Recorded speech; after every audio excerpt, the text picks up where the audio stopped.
यदि 5 लोग एक कपड़ा पसंद करने जाते हैं दुकान में, तो एक कहता है हल्का लाइट रंग हो, दूसरा कहता है डार्क रंग होना चाहिए, तीसरा कहता है गेरुआ, चौथा कहता है बाबा जी बनना चाहते हो नीला रंग रखो। अब इनकी जो पसंद है इसका संबंध इनके अनंत पूर्व जन्मों के संस्कारों से है।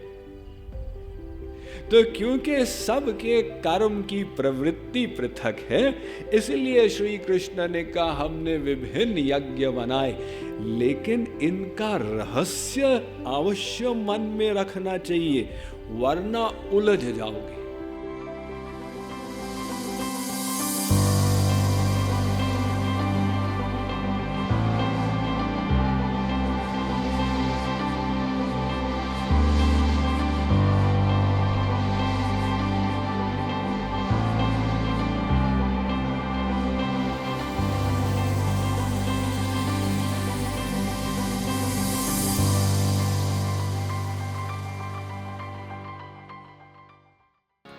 एवं बहुविधा यज्ञा,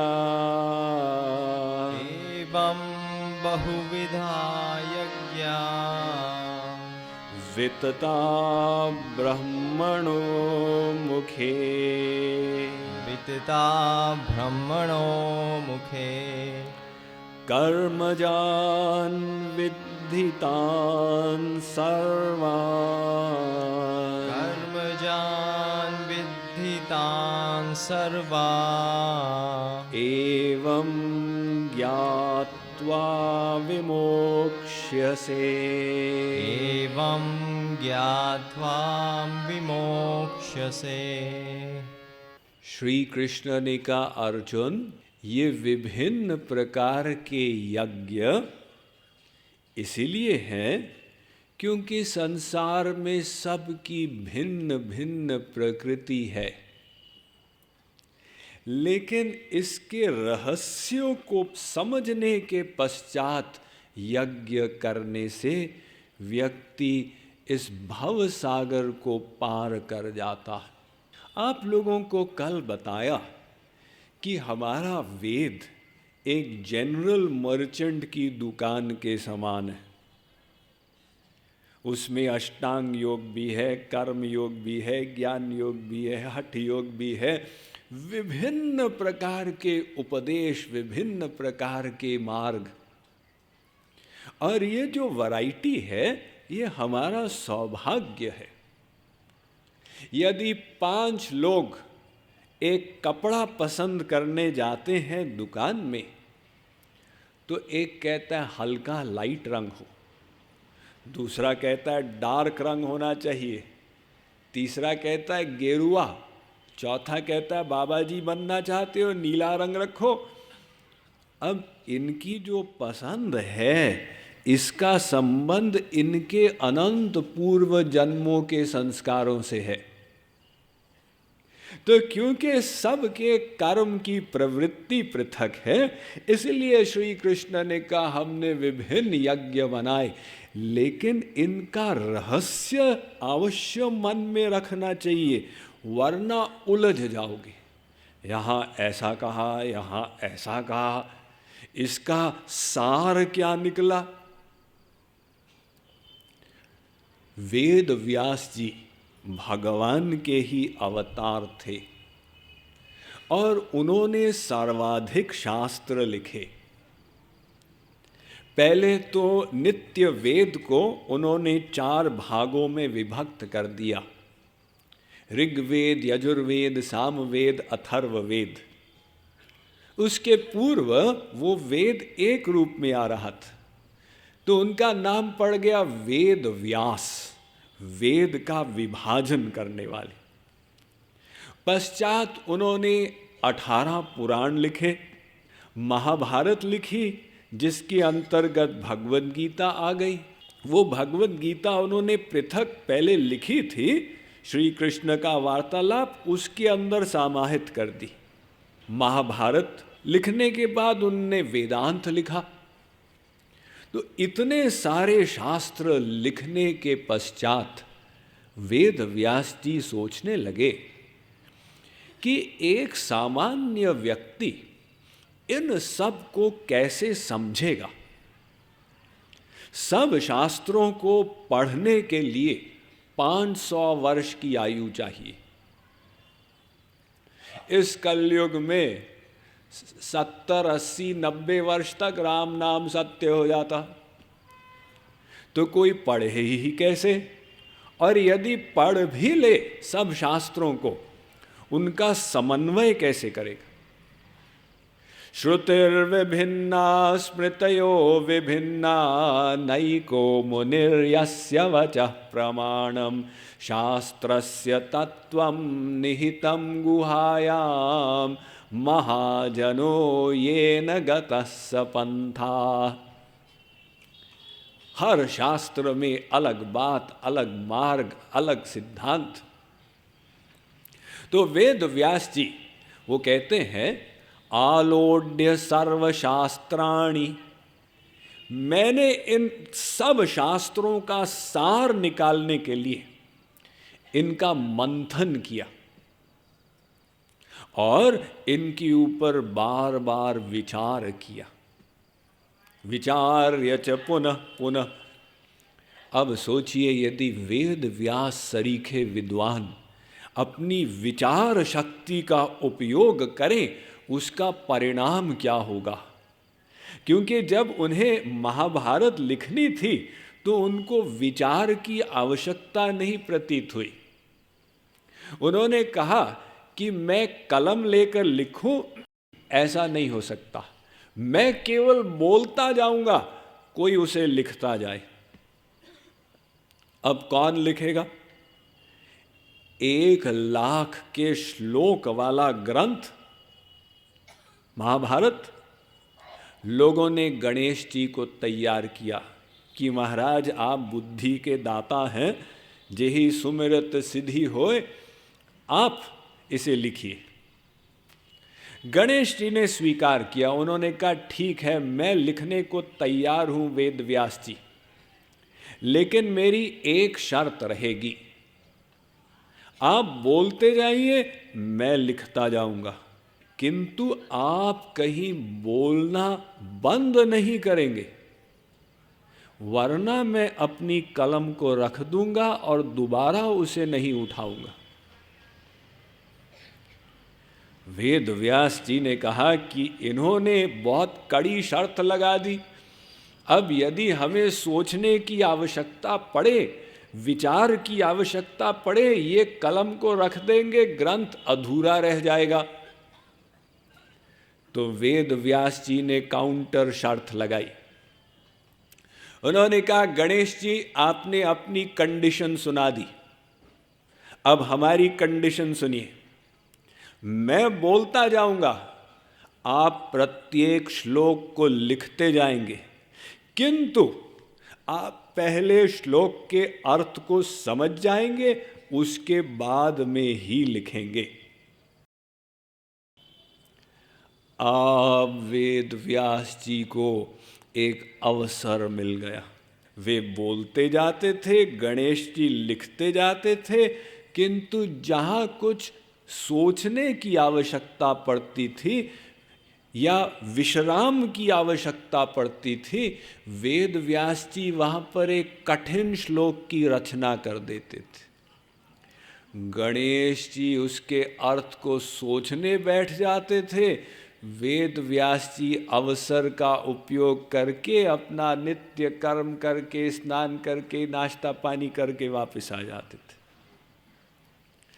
अर्थात वेद व्यास जी कोई ऐसे वैसे विद्वान नहीं है कि एक श्लोक की रचना की, नहीं इसमें अलंकार ठीक नहीं है, इसे काटो फिर लिखो, इसमें विभक्ति नहीं जची फिर काटो। वे केवल बोलते चले गए और इसीलिए हमारे महाभारत और 18 पुराणों में 8,000 कूट श्लोक हैं, जिनका अर्थ समझने के लिए गणेश जी को भी सोचना पड़ा। लेकिन वेद व्यास जी को सोचने की आवश्यकता नहीं पड़ी। वो वेद व्यास जी लिखते हैं पद्म पुराण में, आलोड्य सर्वशास्त्राणि विचार्य च पुनः पुनः, मैंने सब शास्त्रों को मथा है और उन पर बार बार विचार किया है और इस निर्णय पर पहुंचा हूं, इदमेकम सुनिष्पन्नम ध्येयो नारायणो हरि, कि ये सब शास्त्र एक सार बता रहे हैं, तुम भगवान से प्रेम करो, बस ये सार है। इसको कोई समझ जाए, अब कोई भी यज्ञ हो, कोई भी योग हो, कोई भी क्रिया हो, उसमें भगवत प्रेम को मिला दो, अर्थात वो क्रिया आप भगवान के निमित्त करो, वो परिपूर्ण हो गई। भगवान को निकाल दिया तो फिर धर्म स्वनुष्ठित पुंसान विश्वक्सेन कथा सूय नोत्पादयेद यदि रतिम श्रम एव हि केवलम। अगर धर्म का स्वनुष्ठित बिल्कुल 100% ठीक ठीक पालन किया जाए, लेकिन उसके द्वारा भगवान के चरणों में अनुराग उत्पन्न हो, तो श्रम एव ही केवलम, वो वेस्ट ऑफ टाइम है। इसीलिए हमारे वेद बार बार भगवान की ओर इशारा कर रहे हैं। वासुदेव परा वेदा वासुदेव परा मखा, वासुदेव परा योगा वासुदेव परा क्रिया, वासुदेव परम ज्ञानम वासुदेव परम तप, वासुदेव परो धर्मो वासुदेव परा गति। हर कर्म हर क्रिया की गति भगवान है। तो यज्ञ कोई भी हो, कैसा भी हो, उसका रहस्य बस इतना ही है कि वो भगवान के निमित्त किया जाए। देखिए, कर्म कांड किया जाता है ना, उसमें भी एक मंत्र जोड़ा जाता है। प्रारंभ में प्रथम मंत्र, अपवित्र पवित्रो वा सर्वावस्थांगतोऽपि वा यस्मरेत् पुंडरीकाक्षं स बाह्याभ्यंतर शुचि। ये मंत्र तो सभी ने सुना हुआ। कोई भी पूजा पाठ हो, सबसे पहले पंडित जी मंत्र बोलते हैं, हाथ में जल लिया, मंत्र बोलते हुए जल को छिड़का और पानी को फेंक दिया। इसका अर्थ क्या है ये कोई नहीं सोचता, लेकिन अगर सोच लें तो बस यज्ञ का रहस्य समझ में आ जाए।